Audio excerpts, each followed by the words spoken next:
Y en este caso también las teorías sociológicas más contemporáneas, que son las que estudiamos en esta materia, que se desarrollaron a partir de los años 60 del siglo pasado hasta ahora, en los países centrales también están buscando desarrollar propuestas sintéticas entre el paradigma de la comprensión y el paradigma de la explicación de las prácticas sociales. Y entonces lo que plantean a medio camino entre la explicación por las causas y la búsqueda de regularidades en lo social y la interpretación solo de las razones que tuvieron los sujetos para actuar, pero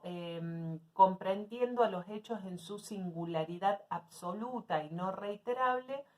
digamos, sin posibilidades de reiteración estadística como accidentes, lo que plantean en general estas propuestas o estas búsquedas de síntesis es que buscan establecer la probabilidad de la reiteración de los hechos sociales, es decir, reconocen su singularidad, pero y les interesa establecer los vínculos con las razones que tienen los sujetos para actuar, pero al mismo tiempo y de manera empíricamente fundada, ¿no? Por supuesto, al mismo tiempo lo que buscan es establecer cuál es la probabilidad de su reiteración dada la probable reiteración de similares condiciones de producción, ¿no? Digamos, esa probabilidad estadística se va a fundar en la posibilidad objetiva de que, dadas las mismas condiciones o similares condiciones dentro de las cuales un sujeto produjo sus prácticas,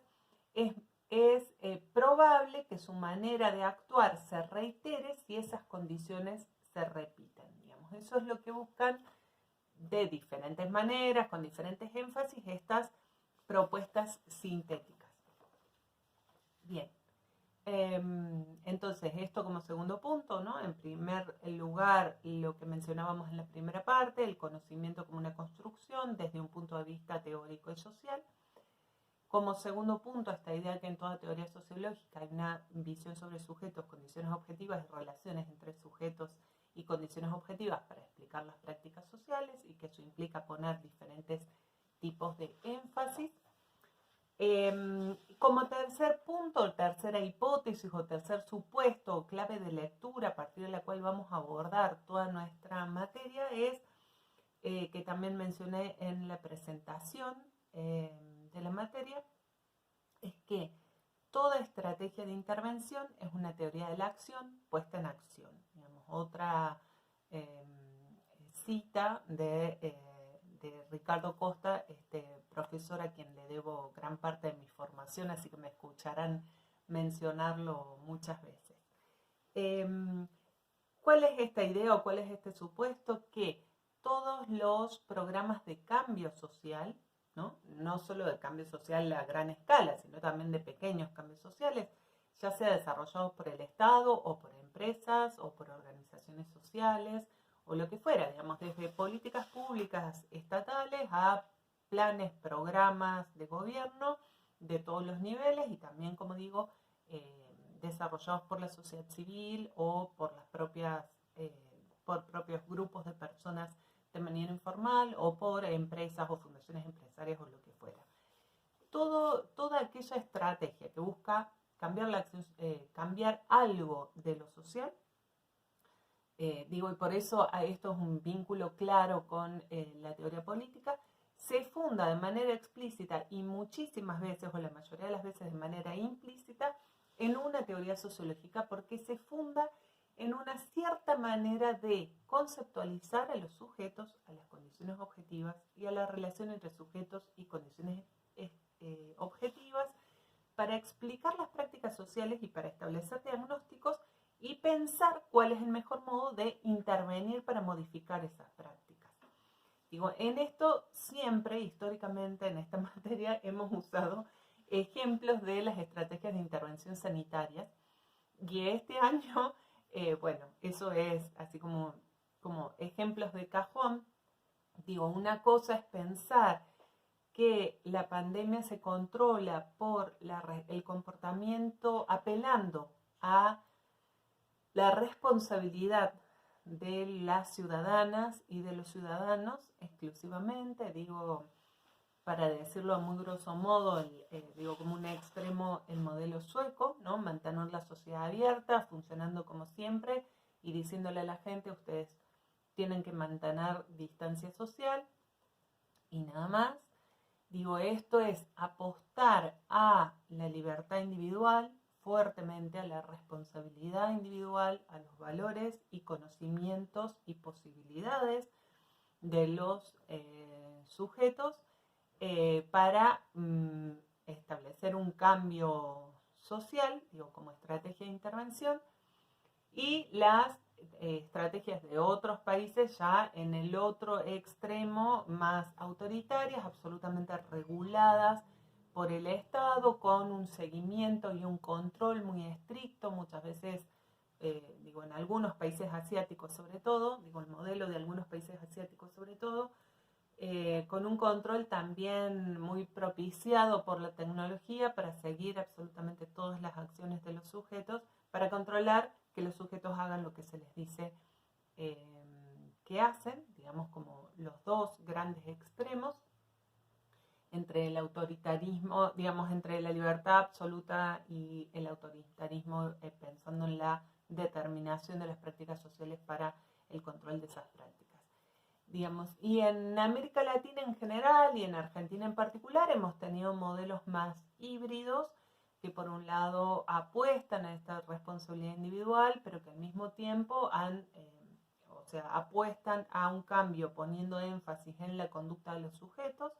sobre todo en esta última etapa ya en Argentina de distanciamiento social. Hay discursos, los últimos spots y discursos de los gobernantes tanto a nivel nacional como a nivel provincial apelan mucho a la responsabilidad individual.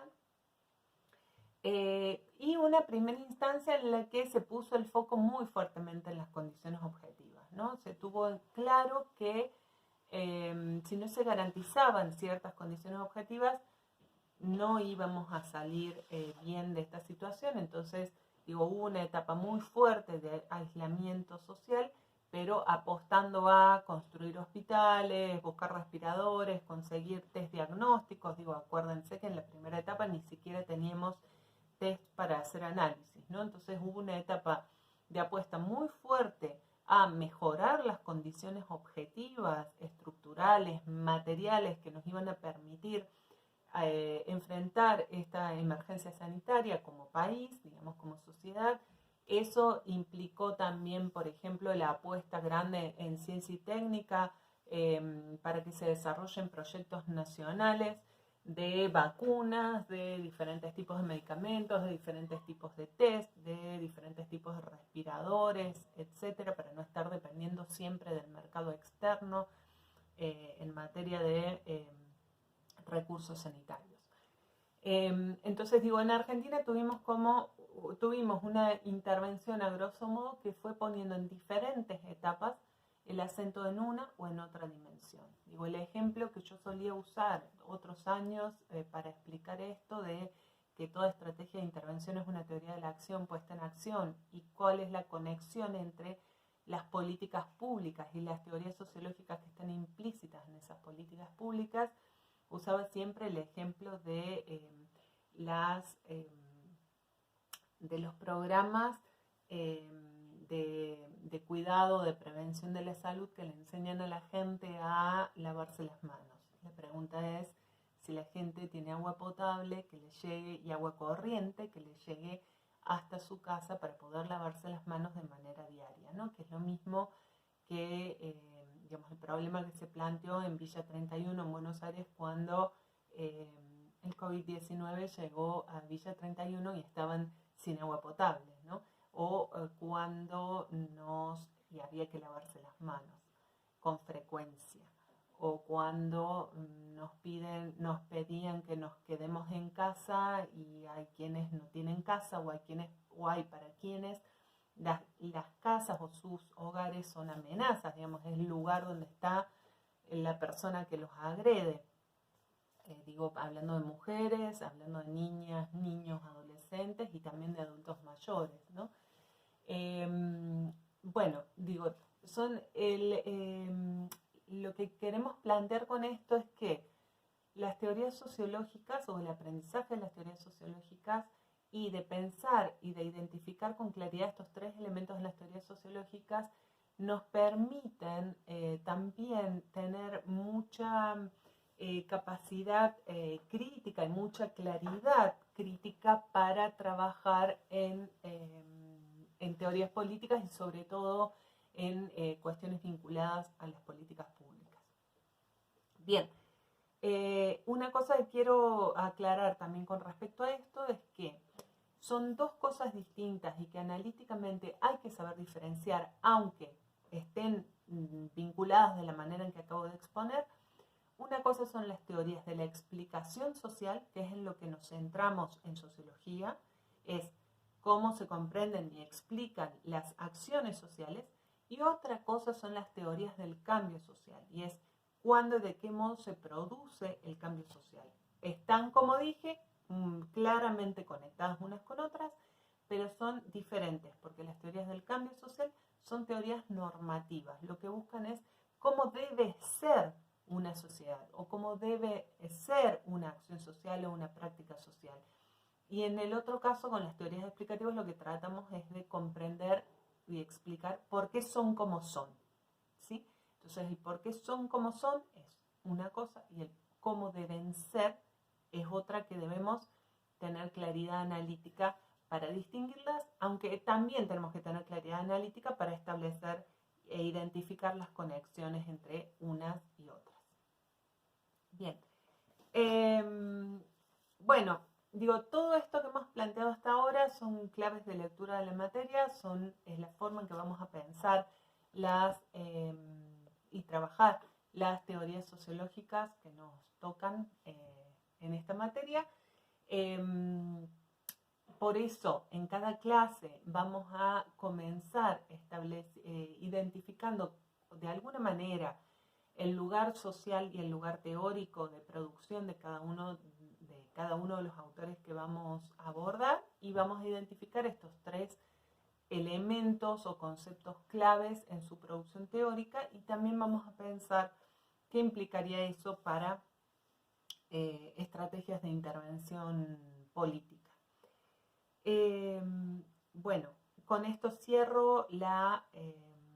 segunda y última parte de la clase sobre la unidad 1, que debíamos tener online el lunes 10 de agosto, que era el primer día de clase, pero bueno, nos avisaron que no iban a estar todos en línea, entonces decidimos esta modalidad, pero ya las próximas clases, a partir del 23 de agosto, del lunes 23 de agosto, sí van a ser en línea con el enlace que les vamos a compartir el viernes anterior o ese mismo lunes a través de mensaje del aula virtual. Ahora, después de esta clase teórica sobre la unidad 1, van a tener también un video colgado de la profesora Natalia Traversaro con la clase práctica de la unidad 1, digamos, para profundizar estas mismas ideas que hemos trabajado ahora en el teórico. Si quisieran enviarme comentarios por mensaje del aula virtual sobre qué es lo que más les llamó la atención de la clase, qué ideas les suscitó, qué reflexiones o qué es lo que más recuerdan, no sé, qué es lo que más les interesó, lo que menos, si algo les resultó más conocido o menos, etc. Bueno, se agradece, serán bienvenidos, como también para ir teniendo alguna medida de cómo va funcionando la propuesta. Bueno, será hasta la próxima, espero que la próxima ya sea de manera sincrónica, en línea al menos. Un abrazo grande para todos y para todas.